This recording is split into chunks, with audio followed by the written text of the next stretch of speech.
J'ai grandi dans le village d'Oka. Ma mère est Mohawk, mon père est québécois. Donc j'ai grandi entre deux environnements. Moi, en tant qu'individu, ça fait longtemps que je suis comme à la recherche de qui je suis, la recherche de d'où vient ma famille. Les racines dans ma famille ont pas mal été coupées.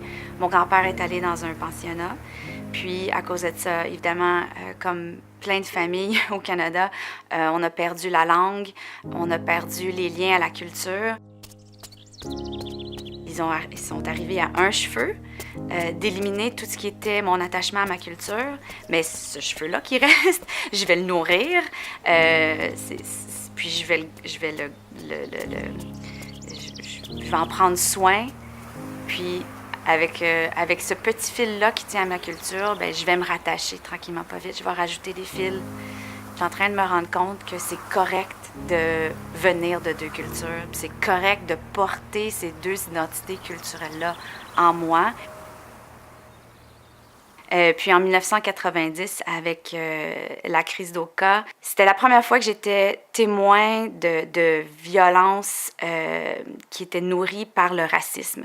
Puis je regardais dans les médias, quand je regardais la manière qu'on interprétait des événements que je voyais moi avec mes yeux, donc je pouvais voir quelque chose se produire. Puis quand je regardais les nouvelles, on l'interprétait complètement différemment. Puis moi, ça me fâchait. Puis je me suis dit, si un jour j'ai la chance de travailler dans les médias, ben moi, je vais travailler à changer la perspective puis donner une version plus objective de la situation au lieu d'avoir une vision très colonialiste et très raciste envers les Mohawks. Éventuellement, ce que les jeunes vont voir, ça va être une vision plus positive, plus vraie, ils vont pouvoir se reconnaître. Et à la suite de ça, bien, ils vont pouvoir, eux, la prochaine génération, pousser plus loin, encore plus loin artistiquement.